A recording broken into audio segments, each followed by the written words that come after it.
name is Shavar, Shavar, all the way from Broken Arm, and this is my exclusive interview for The Orphan Who Waited.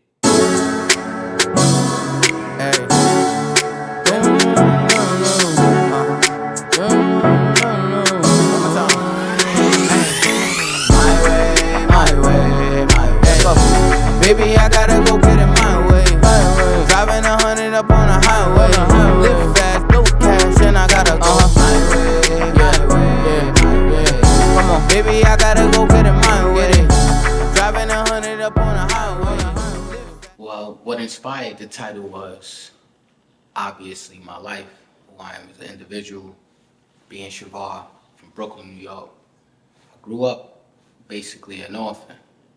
14 years old, my father passed away. 8 years old, my mother passed away.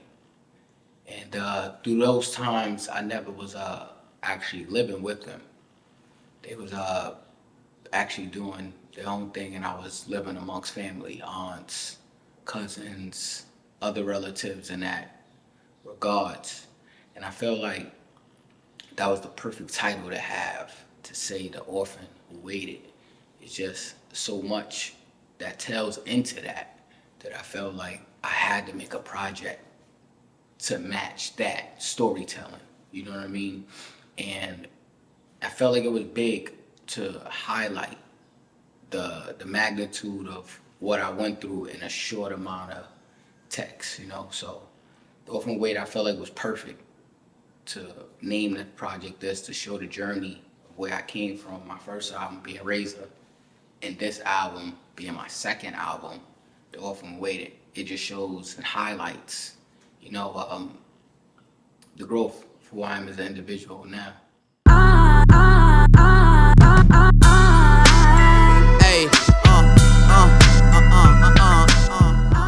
Being off for 3 years making music, it was a lot. Well, in this time, I was able to pick up on multiple businesses and other crafts like directing, producing, story, writing scripts and things of that nature. So in these 3 years, I was very artistic in other ways and not just limit myself to just being a rapper. You know what I'm saying? And I felt like that helped me be able to navigate and be able to be a better artist now in storytelling and production and things of that. So it definitely helped me out taking this little break, because it took me 30 years to, you know what I mean, to make a rap album, quote unquote, in Razor. And then it's taken me 3 years to make this project. So with this project, it just shows the reason why I'm doing it. You know, I'm not doing this to compete with nobody. I'm competing with myself every time. So making this album, I was listening to my album, comparing it, going back and forth, seeing what I did on this and seeing what I'm doing on that. Because my first album, I didn't write anything. I didn't have ghostwriters or people writing beside me or things of that nature, but I didn't write anything. And because I didn't write anything, I was memorizing my verses. So I'll memorize this line to this line to this line to this line. That's a 4-bar measurement. And then I will have to memorize those 4 bars to another 4 bars to match up with that 4 bars. Now it's like a dance routine. 5, 6, 7, 8, 5, 6, 7, 8, 5, 6, 7, 8, 1, 2, 3, 4, 1, 2, 3, 4. And it will all build up until I actually got to a 16 bars actually. So, and then I'll memorize that for one verse and go into the second verse, go into the hook. So on this album right here, I went back to writing, doing what I do. And I felt like that was big. I felt like that was big to go back to writing, have more thoughts. And this album feels way more personal than Razor did. Before they lay me down to sleep, I promise to give all my glory to God. I see you at the crossroad like you won't dog. You know it's one life, one love. Before they lay me down to sleep. First album was a lot because I had to write about my life in 9 months, about what I was doing while my daughter was conceived, you know. And from the first month to the last month in those 9 months, all the things I was doing, whether I was in the streets, whether I was making music, whether I was traveling back home, whether I was doing whatever.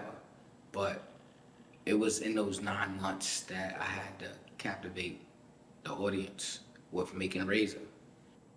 And this album just entitled Way More. It entitled Way More. It entitled Way More, storytelling about my childhood to who I am as an individual now. And I think that's why it took 3 years to make this project. I had to learn about myself. In this process, in these 3 years, I converted to Islam after Razor. It helped out my life tremendously. You know, it helped out my life tremendously because I was able to get more deeper rooted into myself as an individual and learn about myself as an individual, learn why am I here and what is my overall purpose. So this is what this project is about. I ain't choose this life chose me. I grew up on the block, became an OG. My parents died when I was young, I was lonely. I just need someone just to hold me, cause I ain't choose this. One of the biggest things I want people to take from this album is the real, the raw, authentic side of me. You know, I don't want to be mentioned with other people and competing with other people and compared to other people. I want the world to know there's one Shavar. There's one Shavar. There's not multi others. There'll never be another one. There's me, and I'm him. You know what I'm saying? And I feel that. And I don't want nobody to ever feel like they gotta be like somebody or tell somebody else's story or have somebody narrate their story. I want you looking into the camera. I want you to understand that you are special. Everybody in this world got different, you know what I mean? Hands, feet, face. Everybody in this world is different. You just gotta tap into who you are as an individual, you know what I'm saying? And that's what I felt like I had to do for this project. I had to tap into, like, understand who I am. And I feel like listening to this project, you will be able to take in who I am more seriously, you know, and be able to balance that out and be who you are, because confidence-wise, I'm all there. I'm never not going to be confident in who I am. You know what I'm saying? And that's what I want people to take from this. I want people to understand who I am as an individual now, what I came from, what I've been through. Because if you don't know where you came from, you don't know where you're going. You know what I'm saying? And a lot of people are stripped from their history, from their families and their upbringings and culture and lifestyle. A lot of people don't get to really dive into who they are. And I was a person that kept digging to see, why am I wired this way? Why do I think this way? Why is my process this way? You know what I'm saying? So this hope this album give you that, you know, of who I am and an open perspective. Now life was simple back then. I wish I could go back then. Wish I could go back then. Back then. Yeah, life was easy back then. Now the creative process for this album was completely different from Razor. Razor, I previously said I didn't write any things. I was there memorizing a lot of my songs until they was finished to the level I wanted them to be. But I also didn't produce nothing on Razor. I had a team full of producers that came in there and orchestra, tailor-made a couple beats, all of the beats for me, you know what I'm saying? And it was a little bit difficult at first because I was so confident who I am as a person, as a producer, and I could do this, and I could do that, I could do this. And to tell somebody, hey, take this baton, brother, help me out. Get me to this next level. Get me to this. Let me hear something. Let me challenge myself, because I never rhymed on nobody else's beats because I was always in my Kanye Dr. Dre bag. I didn't let people produce for me, or I always felt like I can produce for myself. And I didn't actually do that for my first album. So I felt like this is the album where I'm giving to people, like, yo, you know what? This is my production. This is my story. These are my, you know what I mean, stories that I'm writing, and I want to give it up to you. So I felt like that was very, very, very essential to this project of me producing it. So the process with this was making my beats, and the beats process when making this was I would have ideally sounds, then add drums, and maybe a sprinkle of percussions. Then I would add later my drops, my transitions, multi other sounds, ghost notes and things of that. You know what I mean? So I felt on this project that was the process. I had to get to those, making my sounds and my drums right. Then I could start adding in the other things that I could make the song bigger and also emotional, that the viewers and the listeners can actually enjoy from me, you know. So the process of this one was definitely a little different than the first one, for sure, because I wasn't hands on with production like I am now. Good evening, y'all. Yeah. Morning, good night, wherever you are. Yeah. Thank you. This is my second album. Second go around. All of them, all of them have special meaning to me. You know what I mean? Track by track, but the album has a beginning, middle, and end, and it shows the growth from the beginning of the project, from my growth to where I was in life, to being cocky, being boastful, to getting to the middle of the album when you see the change in me from the voicemail interlude to Hands in the Air to It's Just Money. It's like in the middle of the album, you know what I mean? So I felt like those was so big to just put right there, because later on in the album, a couple tracks later, you were able to see where I faded off into the sunset and to where I'm at now, to being comfortable articulating my words and not being as boastful and being sheltered, because it's a lot to balance all that as an artist, as a father, as entrepreneur, as a manager, I do so much. I wear so much hats, director. I do so much now. So it's just big. It's just big to really sit down and understand that this album is tailor-made for me. You know what I mean? Tailor-made for me, for y'all.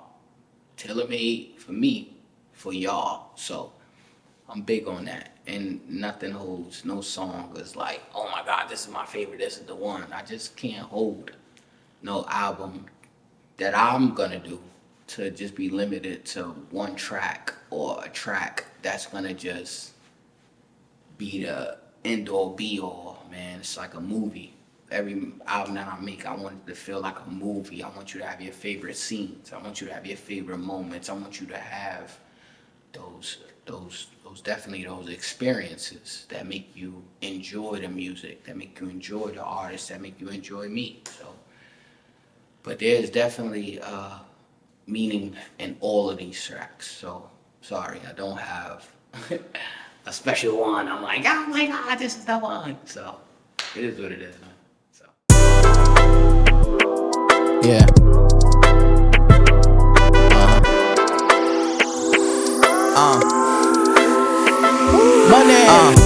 Money don't make me, baby, I make the money. Money don't make me, baby, I make the money.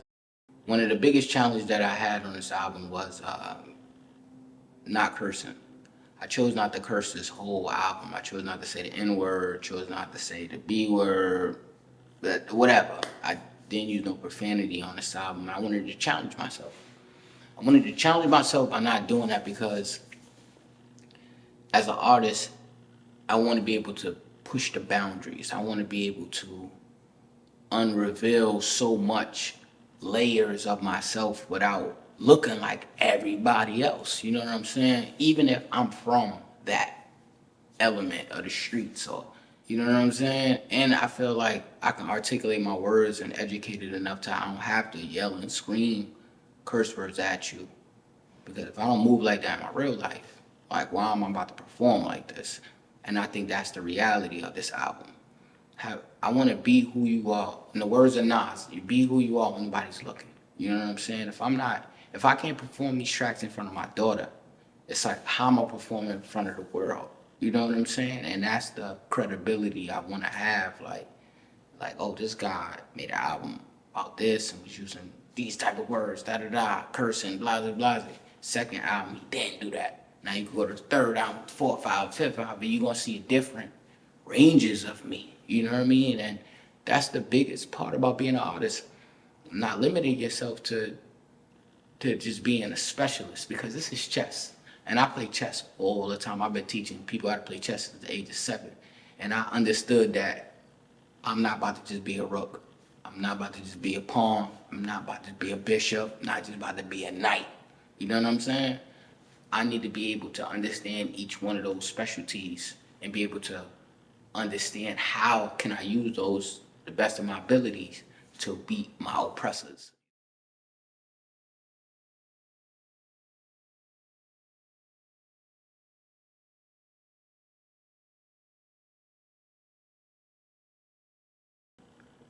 Every time I turn on the news, they start off bad news, killings, Democrats beefing Republicans. I just tripped over a bum shopping on Saks Fifth with my daughter. The irony of seeing that. My pride gave him $1. He didn't even want that. He looked me in the eyes. He said, "Now keep that." He pointed at my daughter. He said, "Now feed that." I'm stuck for days, for weeks. The words it plays and it repeats up in my head, and it's spinning just like my waves do. Man, my daughter's spoiled, but man, I want her grateful for everything she gets and everything that she got. I tell her I love her more than a camera shot. Materialistic things don't matter if your soul is shot. We living in this crazy world. Let's get it. Hey. Every time I turn on the news, I'm seeing bad news. For about like 20 minutes. Some commercials, little sports.